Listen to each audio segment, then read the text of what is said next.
Yo, yo, yo, what's up on this beautiful Sunday morning, man? We the WTP Sports Dudes live in action. I got Rob in the building. What's up, Rob?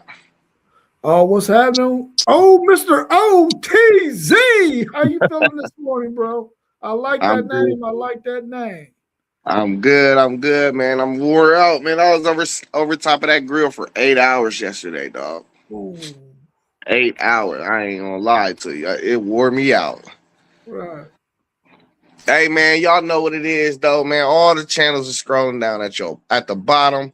You can like, comment, subscribe. We really appreciate it, man. Hey, listen, let's jump right into it. Banger last night, just another banger. Um, that was one of the best playoff games I feel like I've seen in years for real. You had Shea, who went Super Saiyan on one end, and then the whole Spurs team, who I thought all pulled up yesterday. They all pulled up. But the Spurs came out victorious. I think Moss is probably the only one that picked the Spurs to win yesterday. I know I picked the Spurs pre-playoffs, but I switched my pick yesterday, and I thought the Thunder would get it done, man. What did you think was the difference in the game yesterday that helped the Spurs pull this game out against the Thunder? Like you said just a second ago, man, all of their dudes showed up. They were physical, they were aggressive, they were attacked, and they was getting all the loose balls, they was getting second rebounds. They was just everywhere, man. And I felt like that Spurs team was like, listen, we winning this game, man, and we leaving it all out there on this freaking court. And they did just that, man. And I think their hustle was the difference in that game for them. Yeah, I'm gonna have to say, man, the role players, man. I think one side's role players just played well, and the other side didn't. In all crucial moments of that game, it was either Harper, Vassell, even Fox. Castle. He's a pest on defense at times. He can cause so much problems for your opposing star player, a guard, and he was all over SGA. Even though SGA had a monster game, he had key moments on that defensive end. I even felt like Champagny, he like a silent assassin out there, man. He had crucial moments in that game. And one key guy that I really feel like was a real big difference was Keldon Johnson. I think Keldon Johnson had some outstanding plays throughout this game in key moments to where it may be a shot or just a physical offensive rebound. It was coming from every different direction, man. And I don't even think Wemby had a great game. So for all them guys to show up, man, I think them role players, everybody not named Wemby, was the difference in this game yesterday. Yeah. After watching this series, do you think Wemby deserved the MVP over Shea? Man, I really felt like it was a really, really close race, man, between the two of them. I really do believe that Wemby probably should have won the MVP, but you can't knock what Shea did this season either. But if I had a vote, I would have gave my vote to Wemby because of him being able to play as much as he was able to play this season in comparison to seasons before. The games he was having, the impact he was having on all of those games, I felt like Wemby probably should have been the MVP. And after watching this series, I definitely believe that Wemby, he might be the best player in the world. Hey, I've been saying Wemby was the best player in the world. Everybody like, nah, we gotta wait to see. He's an alien, man. They pull him off a UFO. Like this dude is unreal, and he still, like I said, I don't even think he had the best game he Yeah, could have had yesterday. But I was talking to my dad about this too last night. I don't think neither one of them should have won the MVP. Honestly, I still would have gave it to Joker. Because I think if you remove him off that team, they instantly fall to the bottom of the rank standings.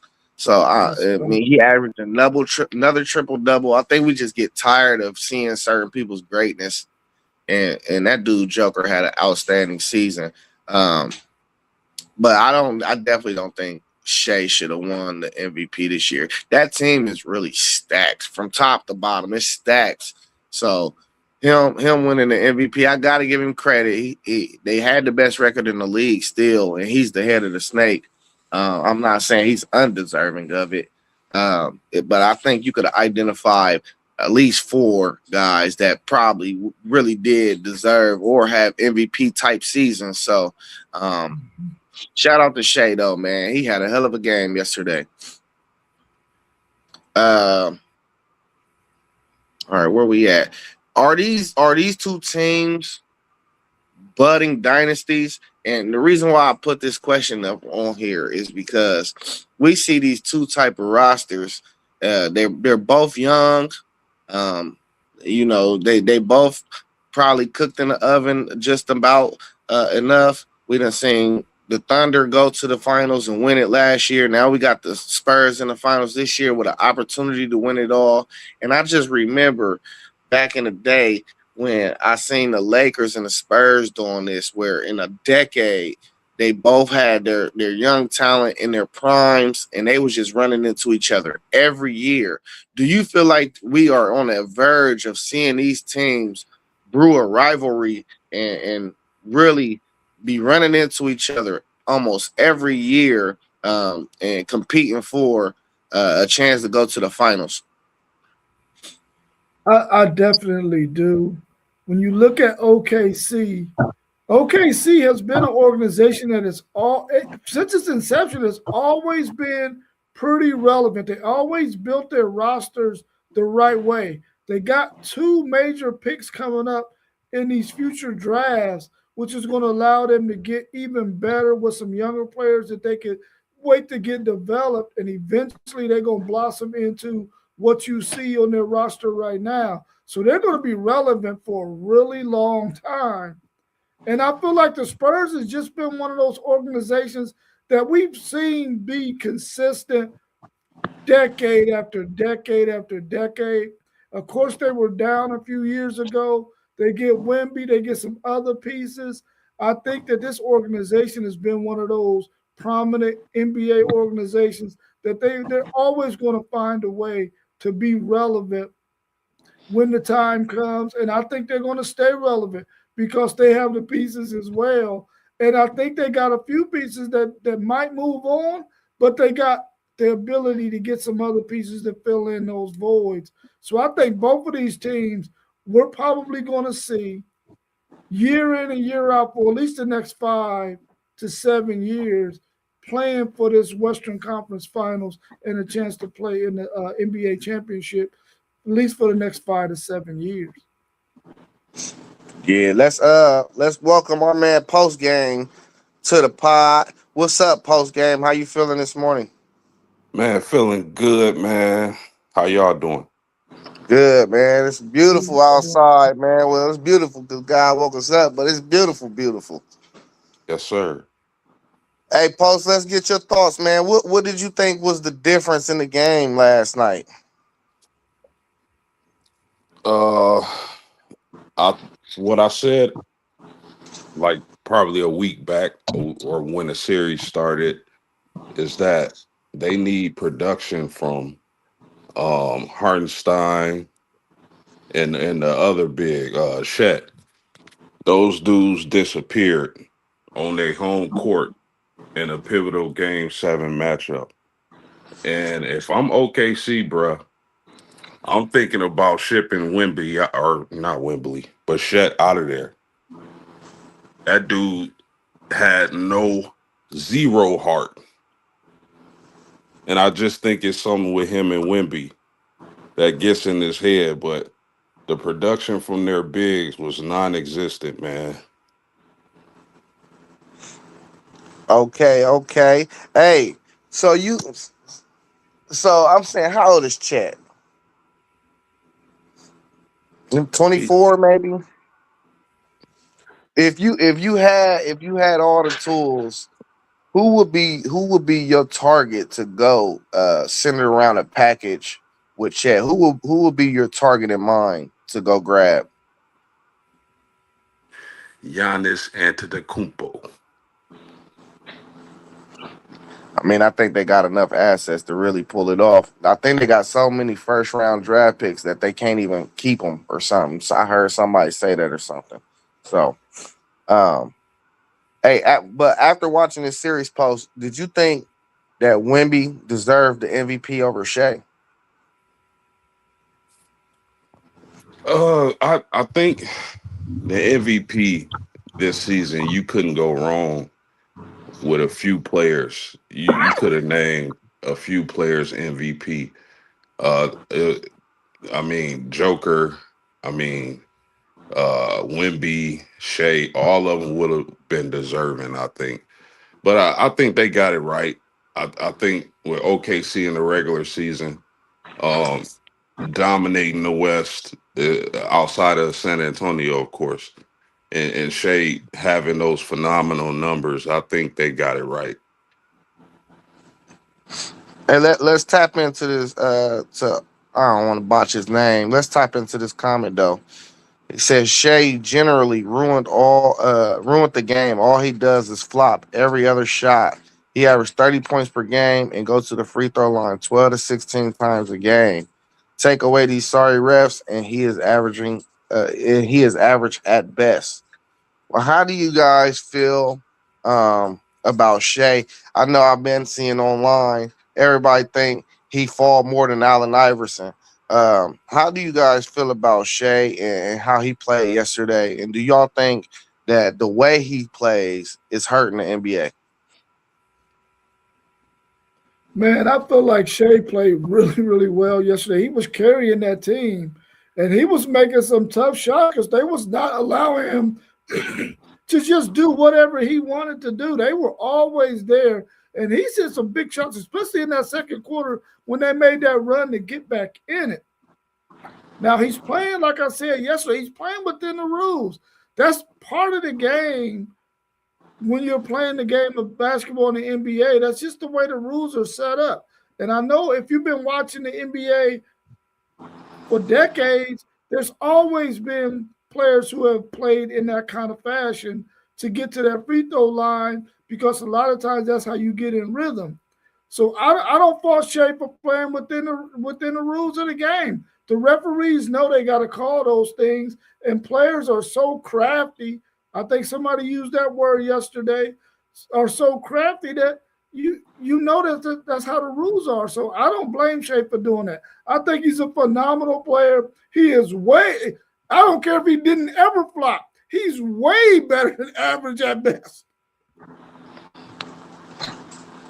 Yeah, I agree with Rob on that. He is way better than average at best. I think, we mentioned it before on different podcasts. He is a crafty player.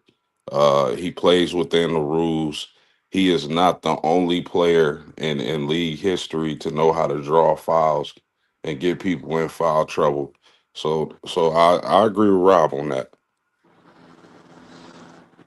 Yeah, I mean, I'm all like I think I said this yesterday or the day before yesterday. He's playing within the rules, man. So if they don't want something, then they need to apply rules for it. If they don't like something, they need to apply rules for it. I don't have no problem with him trying to draw fouls. Some of them be egregious. Don't get me wrong. Some of them really do be egregious. Um, but I mean, nevertheless, if you found something that can get you to the free throw line to shoot free throws, you know, um, then why would you not use it? That's a tool in the bag. So I really don't got a problem with how his style of play. I think that's where the game is. I think everybody flops in today's game, honestly, um, outside of a select few people. But let me get your thoughts on this question as well, too, Post, before we move on. Um, are these two teams budding dynasties? I told Rob, I remember them days where the Lakers and Spurs just kind of kept running into each other almost every year in the decade. Do you see that for the Thunder and the Spurs? It definitely could be. I mean, man, the West got some monster players. Um, yeah, especially the what the Spurs in Oklahoma City do. They draft really well. They're really great organizations.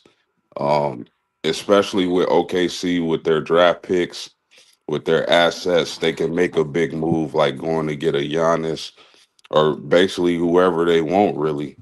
So I think OKC is here to stay.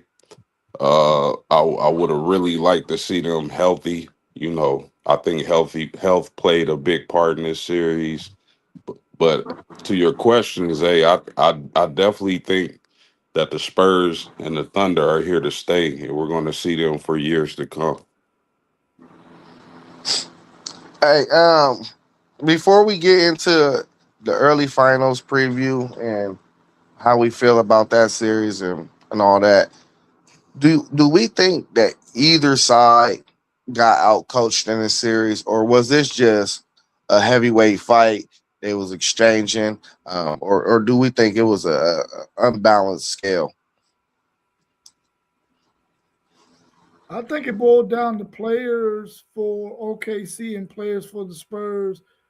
They either stepped up and wanted it more, and when you look at the Spurs and what they did in those last two games to win this series, to force a game 7 after winning game 6, their players they just seemed like they wanted it more.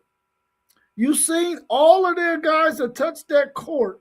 They played and left it all out on the freaking court as if they life depended on it, like live depended on it, like they were supposed to. And I feel like the OKC team did not do that 2 straight games.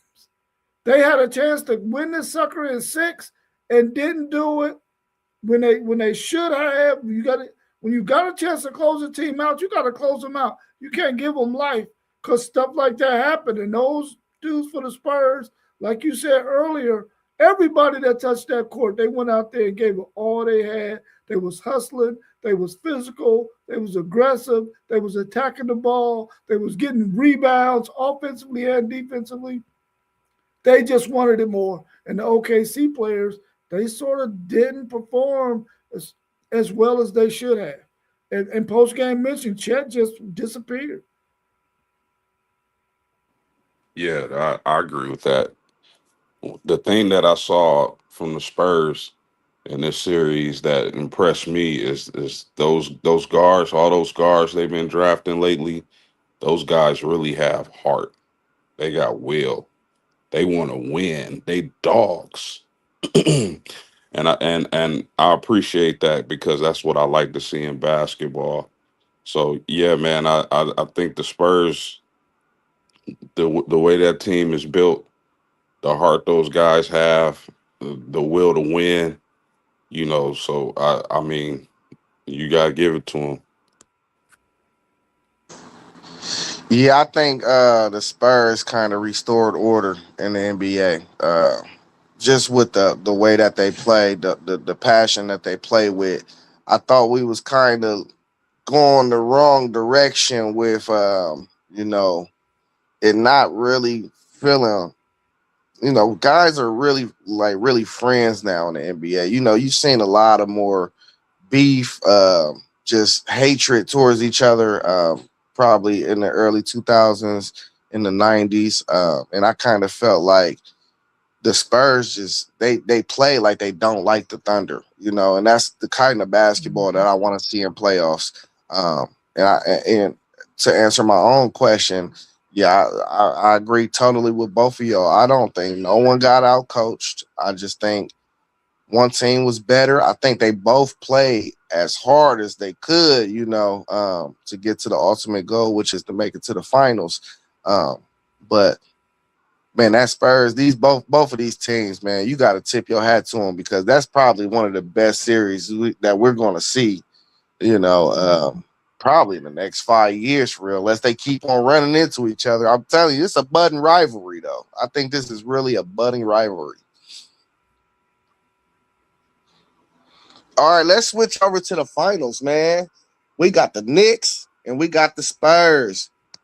What is the keys to the Knicks pulling off the win in the finals?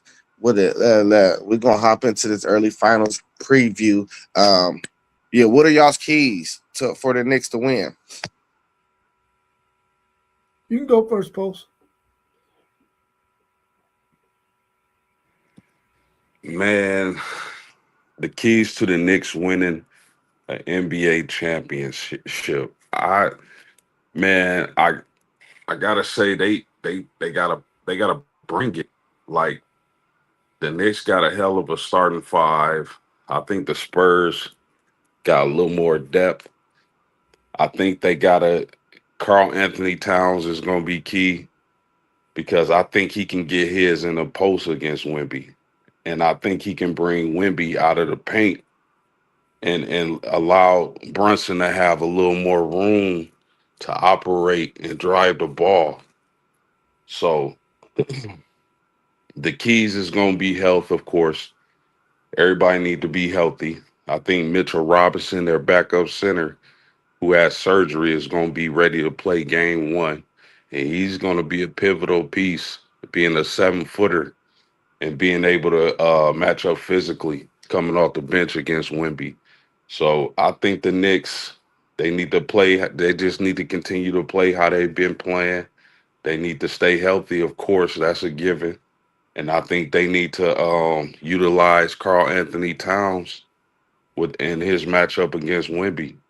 Like he can't disappear like the OKC bigs did. And if they do that and allow Brunson room to operate in that paint, I think the Knicks can pull it off.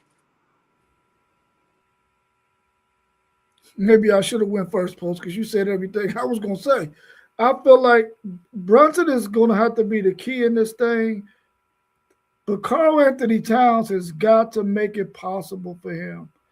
So looking at this thing, we already know what the Spurs are going to do, and the Spurs are probably thinking to themselves, depth-wise, we got the advantage in this game.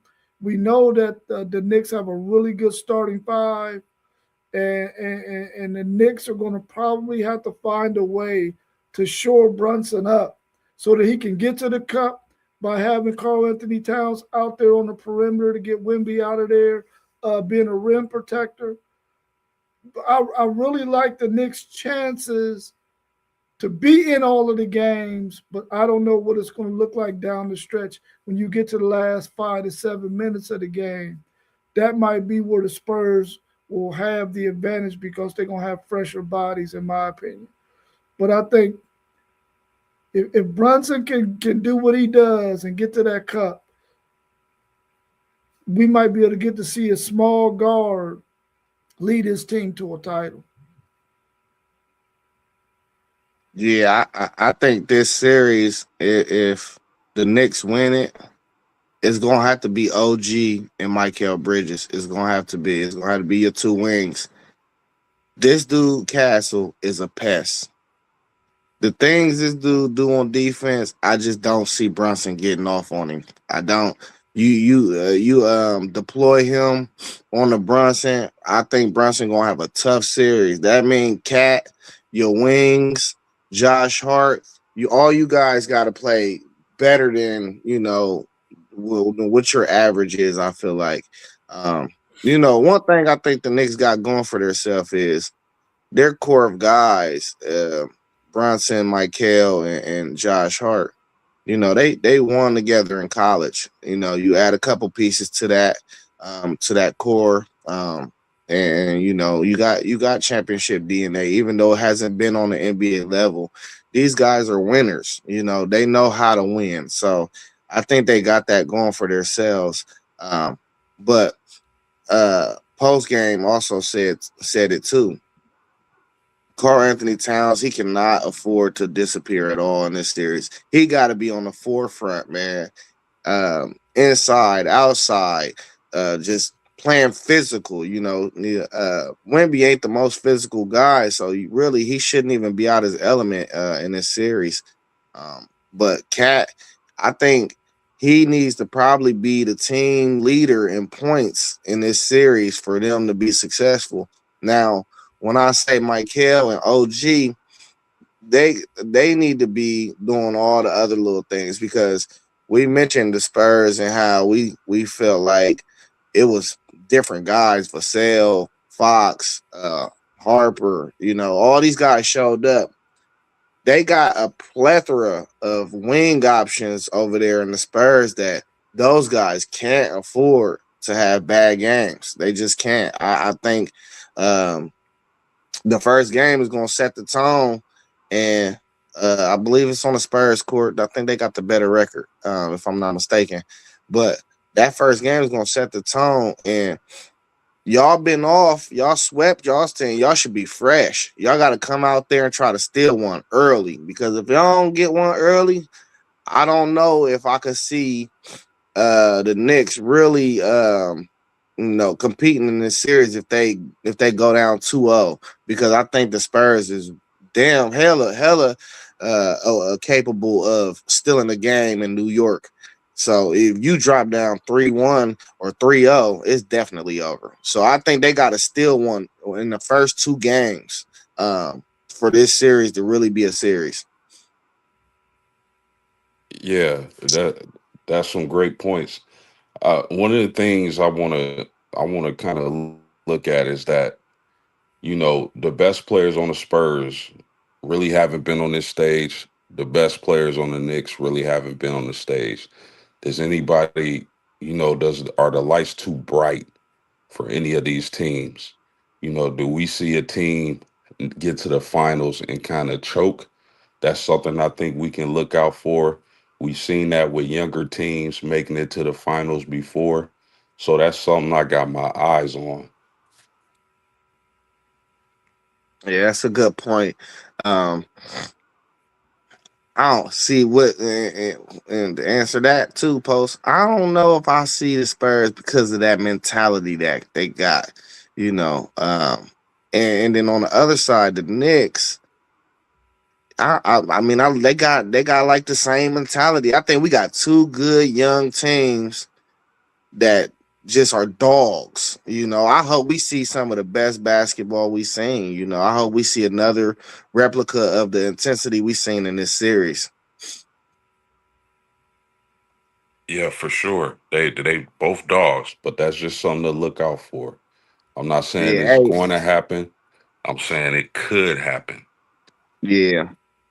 Hey, Parlay Post said the Spurs throwing guards on Brunson and make Brunson and Cat play defense.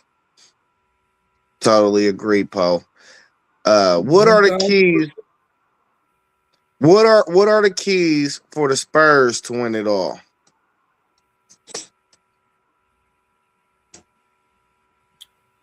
I think the Spurs are just a much deeper team, and I think they're going to be able to, like Parlay Post said, run bodies at them, especially at that guard position at Brunson, who is the Knicks' best player. I think that those guys are just scrappy dudes, man, and they're really good basketball players as well. And I think they understand that we all got a role to play on this team to win this championship. We've seen it in the last series against OKC, and I think that's what we're going to see again in this one. I think the role players, the bench guys, they're going to be the difference in the series because I think the starting fives, as I think Parlay Poe is asking a question about, they're probably going to cancel each other out, and I think the Spurs just has a deeper team than the Knicks. Yeah, Paul, we I kind of got a question in there like that. We probably can touch it when that question come up. But go ahead, my bad, post. you good. The keys for the Spurs. They gotta have that same mentality, man. Their guards were out hustling OKC's guards. They were getting key rebounds. Rebounds was so key for the Spurs and their victory in the Western Conference Finals. I think rebounding is going to play a huge part for the Spurs if they can dominate the boards, if they can frustrate Brunson, if they can cancel out the other guys like OJ or OG Ananobi or Michael Bridges. If those guys struggle, the Knicks don't have a chance. So I think their defense and rebounding is going to be key in this series against the Knicks. Yeah, hey, listen. As long as the Spurs as a whole pull up like they did yesterday, they'll be fine. The chip, I think the chip is theirs. They gotta continue to pull up like that. Um, hey, which team has the biggest advantage, and what is it?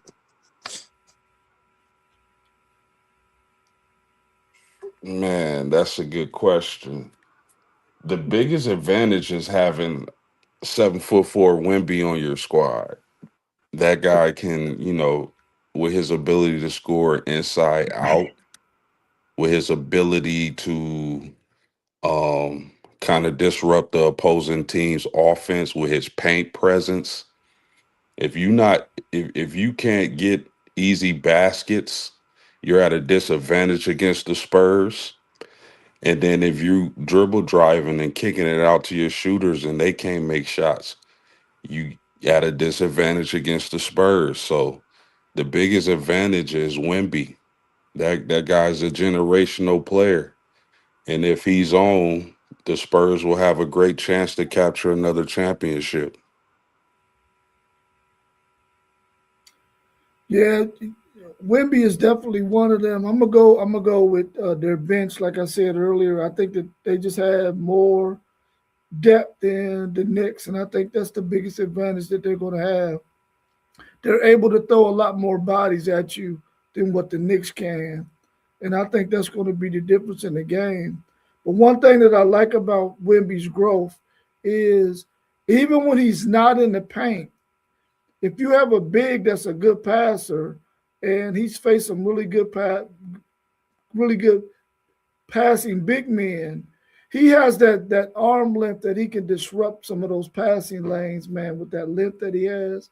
So I like that about his game. That he doesn't allow himself to shrink. He always plays pretty big. So even though he doesn't have the physique to be physical as you would want him to be, he has that length though that can be disruptive at times. Yeah, I'm gonna have to say the Spurs guards. I think they got more creators on their team. I think you look at the Knicks. Um, I think you look at Brunson and you look around and you be like, who else can really create um offense on a consistent level? Uh, you can look at multiple guys on the Spurs and be like, that guy can create offense. Whether it's Fox, Castle, even though he turns that thing over, he does not take care of that pill at all. But he can create some offense. At times you can see Vassell creating offense. We know what Wimby is. Wimby can create offense. I think they have way more playmakers on the other side. Um, let me ask y'all this first. What is y'all's key matchup? And this is where I kind of felt like kind of tied in the pose question. So while we're here, we can kind of give a matchup too that we think will cancel each other out. But what's your key matchup for this series? Yeah, fellas, I'm gonna say it's gonna be Wimby and Carl Anthony Towns. I believe that had Denver played the Spurs, Denver had a really good chance of putting the Spurs out. And it's because match styles make fights. Matchups are really big for playoff games. And the reason why is I thought Joker had a chance. He's one of the few players who can actually go at Wimby and cause them trouble and get them in foul trouble. Make them work on the defensive end. Be physical with him. So if Carl Anthony Towns can do the same, I think that's going to be a humongous matchup. If Cat can get on the block and get some points, get Wemby in foul trouble, make him play defense, be physical with him, then I think that's the key matchup, and that's going to be a major key for the New York Knicks. Yeah, I'm gonna go with the players who play the 2, the 3, and the 4 for both of these teams are going to be the key matchups. I feel like if Cat comes with the right attitude, he could probably cancel out. Him and Wimby will probably cancel each other out. The guard Brunson against the Spurs guards, they'll probably cancel each other out. But the guys who play the 2, the 3, and the 4, those guys have an opportunity to seize this thing. And whichever one of those combinations of three do that can probably help their team in this series.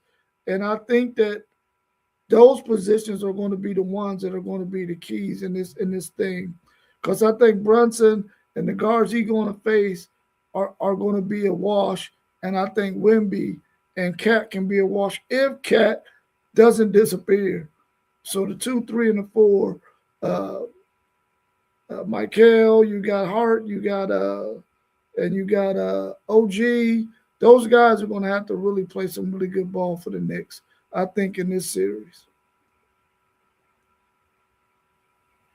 Yeah, my key matchup, I'm gonna have to say it's gonna be Castle and Brunson. I think Brunson probably won't be on Castle, but Castle will probably be on Brunson. I don't know who. Just thinking off top, like I don't know who they're gonna have. Brunson Gordon. You probably want to put him on the weak link, and really, it's no weak link. So I'm trying to figure out where they're gonna try to hide him. I probably would start him off on Champagne for real, because Champagne he really want to play on the perimeter. Um, I don't know. That's gonna be tough. Whoever Brunson is on though, on defensively, that's the matchup you got to look at because that guy will probably be able to exploit that matchup. I just think he's too little, honestly. Um, man, you just got to make a guy like that work on defense. Now, a matchup I think can even out if they put Josh Hart on really it could be a number of people. It could be Champagne. It could be. I think Josh Hart really is like the glue guy to the Knicks. He does all the scrappy work. He's gonna get his nose on the boards, even though he's one of the smaller guys on the and that's on the court for them typically. Um, he gonna play defense. Usually, typically, he's gonna play against one of the better players on your team. So I think the Josh Hart, he can kind of cancel out whatever person they put on they match him up with. I think he can cancel out that matchup. Um, yeah, that's all I got for that one. Who do y'all think is more important to their team, Wimby or Brunson? In this Yeah. series, it's going to be Brunson.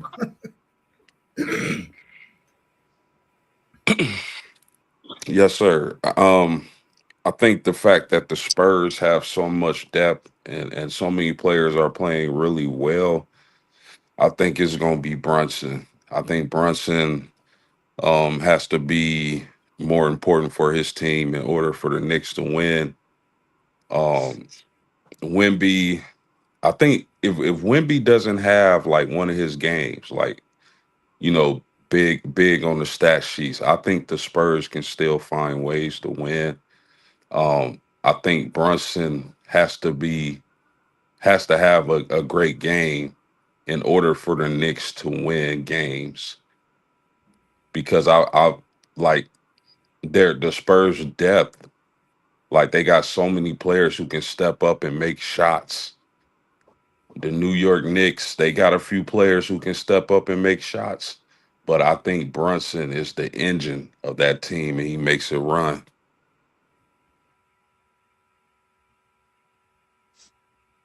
Rob, did you have anything else to add?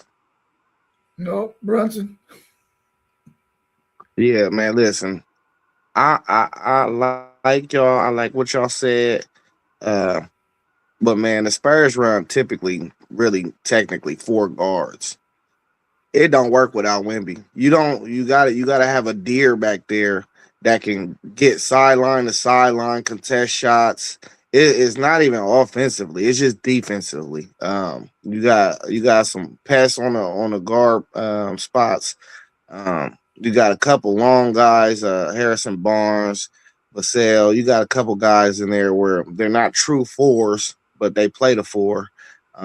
I just don't think that team works. If you took off Wimby, you couldn't put nobody else in that spot, and it works the same way. So I gotta go Wimby. The question is though, Who's and the I get more what you important? yeah, the question is though for this series is will Wimby be able to play like that eraser because of Well, New York's interior presence? I well, don't I never think put series. I never put series. I just said who's more important to their team.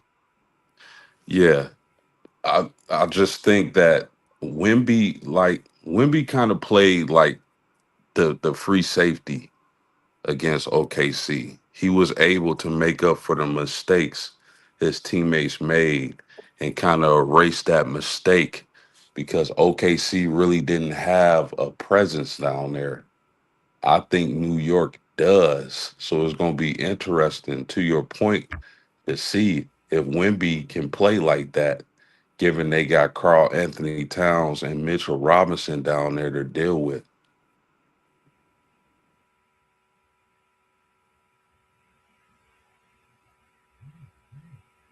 I'm sorry, guys. My phone is freezing. Um.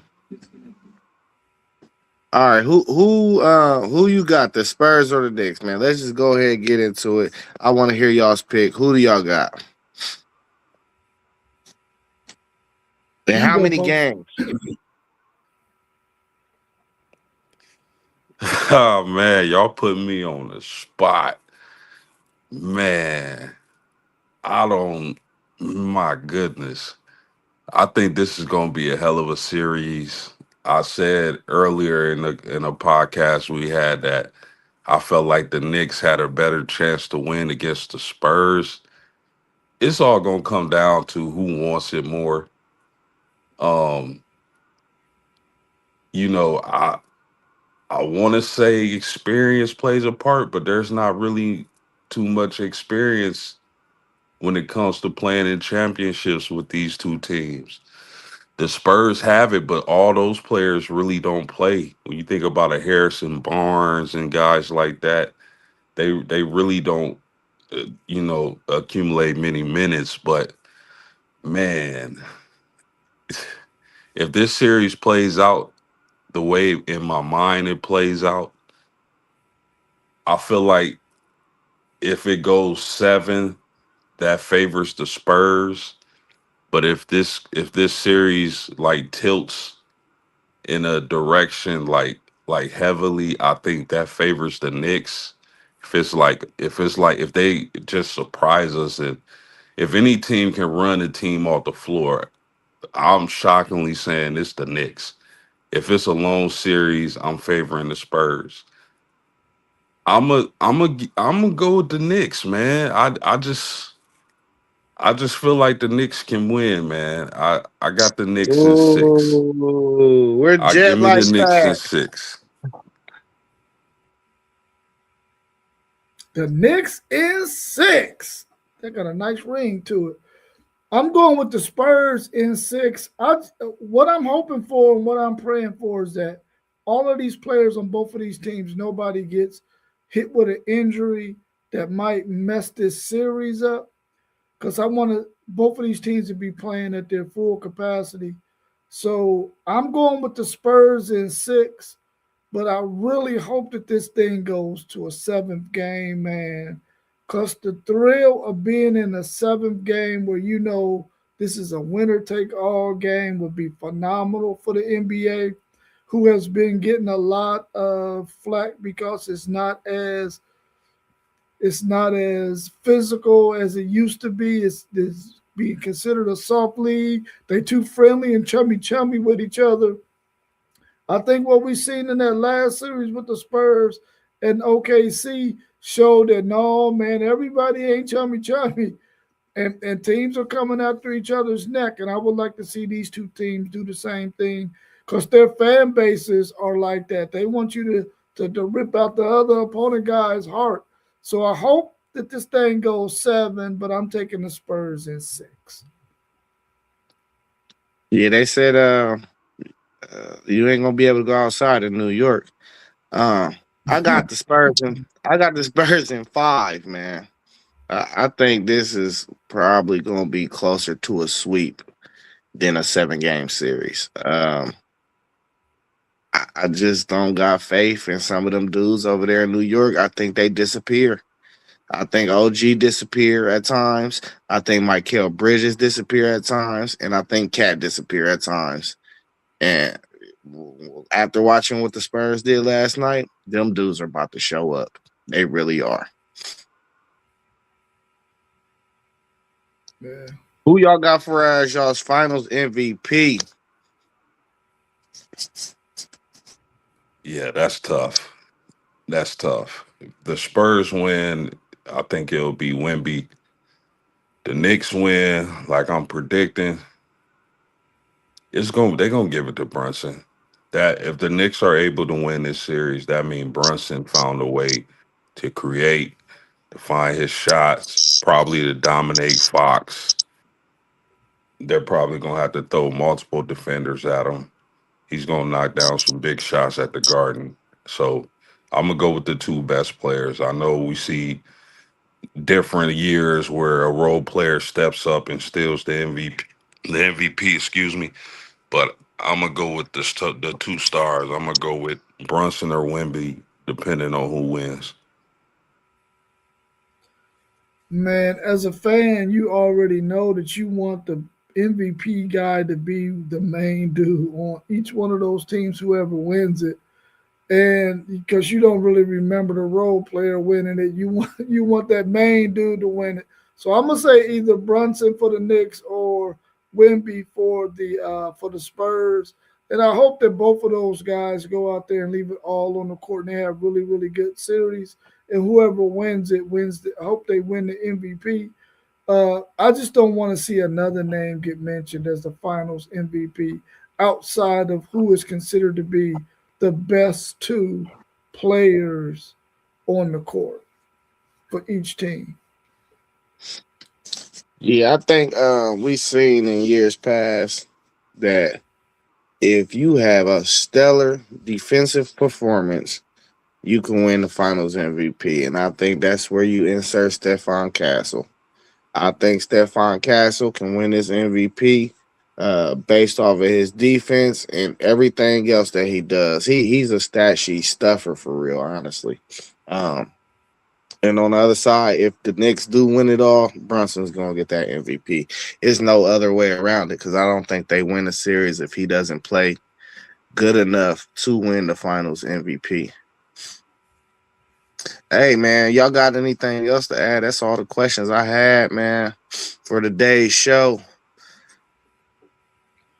Do you think they're going to put Castle in a bunch of pick and rolls to sort of maybe try to free up Brunson to get guarded by somebody else instead of having uh, Castle in his face? I mean, yeah, in his face all day. Yeah, for all my 2K players out there, he got a legendary pick dodger badge, you know. Oh, Um, so I don't really think the pick and roll is going to really matter. And he's that type of defensive pest. Some guys in this league, you think about the Thompson twins. Um, you think about even Josh Hart on the other side is a hell of a defender. Um, but Castle. Well, I'm thinking of a few more. Yeah, I can't think of them right now, but these guys, bro, it's just like having a dominant offensive player. There's nothing you can do for real, you know. Um, Sometimes they play great defense and it's just better offense. But when you got guys like that, all their objective is to slow down the player that they're on. And like for the year, Shea shot 31% from the field when Castle was guarding him. We're talking about the defending two-time MVP, you know, and he shot 31% from the field when he was guarded by Castle throughout the whole season. That's a combination of what? What they just wanted. That's 12 games. You know, that's 12 games. Um, well, the sample size is large enough. I feel like so. I don't think stuff like that is gonna matter. You know, and then who are you putting in the pick and roll with? You know, because it better not be Wimby.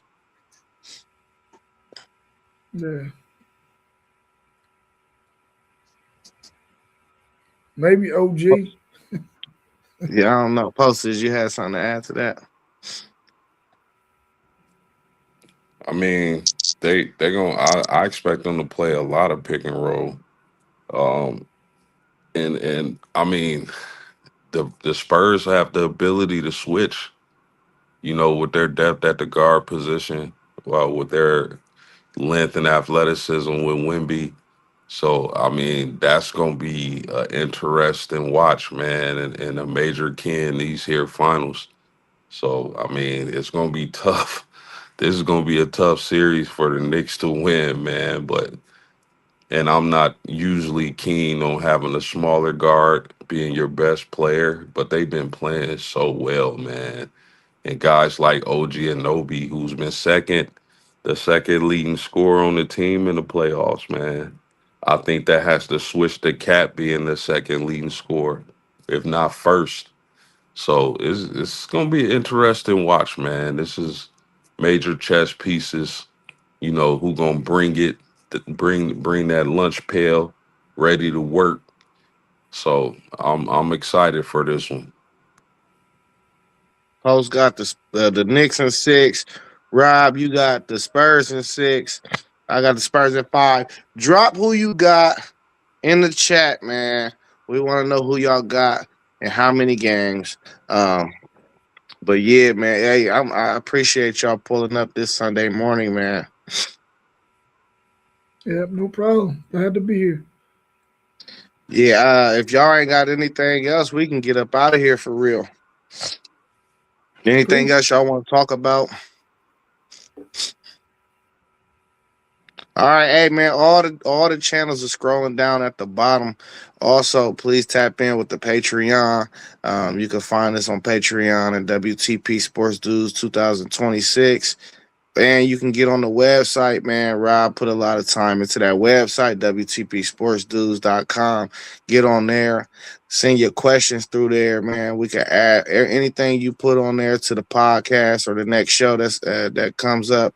We can add your questions to that show and get them answered for you. Make sure y'all hit them bells to get the notification for anytime we doing shows. We drop a lot of content, man.